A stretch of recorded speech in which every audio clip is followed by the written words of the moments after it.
I was out doing a delivery one late night. It was probably the longest drive I have ever taken for a pizza delivery.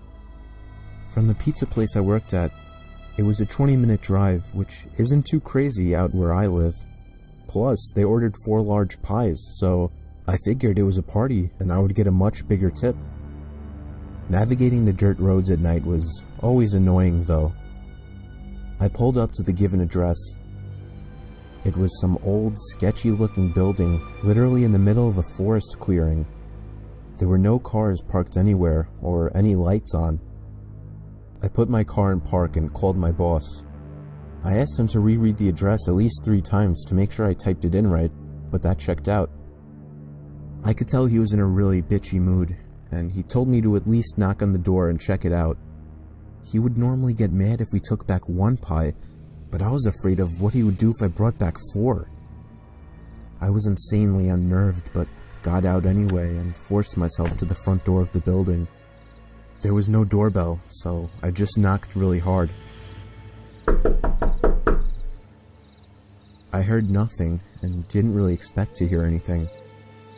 I was extremely disappointed, not because nobody answered the door, but because I was realizing that it was all a waste of time and gas.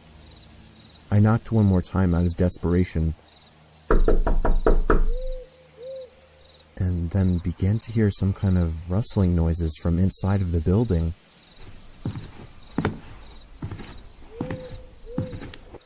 I knocked again and yelled that I was the pizza guy. There was silence now. I felt a bit more uncomfortable now than before. But before I could turn around, I noticed something at the window. There was someone looking through the window. I couldn't tell if it was a man or a woman. All I noticed were their eyes. Their eyes were open wider than I knew possible, staring intently at me. I was disturbed enough by this and dropped the pizzas and ran back to my car. The shitty thing wouldn't start until turning the key for the 3rd time. I drove off the grass and back onto the dirt road, but I felt the car rocking about, shaking and bumping. Something wasn't right. I didn't make it far from the building before I started hearing a sharp scraping sound coming from outside. There was so much resistance that I couldn't even drive. The car came to a stop. I got out of the car to check what the hell was wrong. A chill ran up my spine as I began to feel like my heart was constantly skipping beats. My tires had been slashed and had completely fallen off the rim. Not just the front though. All 4 tires were slashed. I realized somebody did this when I was knocking on the door to that building. Instead of running, I got back in the car and locked the doors. I was so close to that building, I could practically see it from where I was, if it weren't for the trees blocking the view. I dialed 911 and explained everything to the operator. She told me the cops would be over as soon as possible and that I need to stay hidden. I asked her if it was advisable to stay in the car or run, and she told me it would be best to stay in the car with the door locked. She asked me to stay on the line with her until the cops arrived.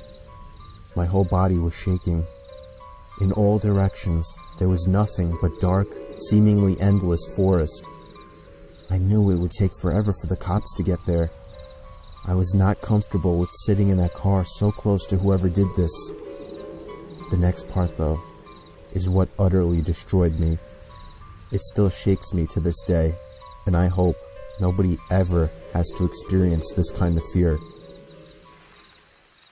As I was scanning all the windows, making sure nobody was outside, I looked in the rearview mirror, and there was the same person I saw at that window.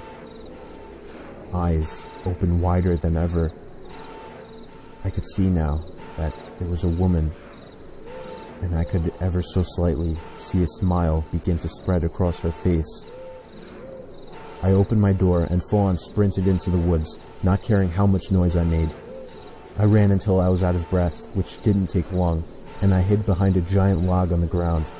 I tried to cover my loud breathing with my hand, as I waited and waited for what felt like hours, until I finally heard sirens in the distance.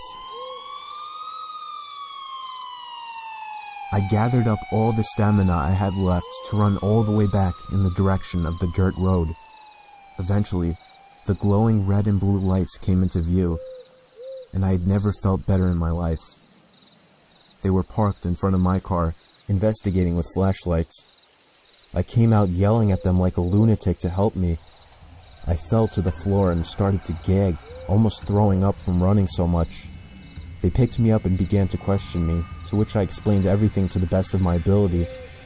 One of the two cars drove over to the building, and the two officers began to search the building. They came back with nothing except for a couple of spiky objects. These objects were exactly the same as the ones used to slash my tires. The cops guessed that it was some kind of sick, demented couple, being that I saw the woman, but unfortunately they were never found, and that still kills me to this day. I obviously quit my job right after that and started working at a local grocery store. I know that I'll never forget seeing that woman at the back of my car.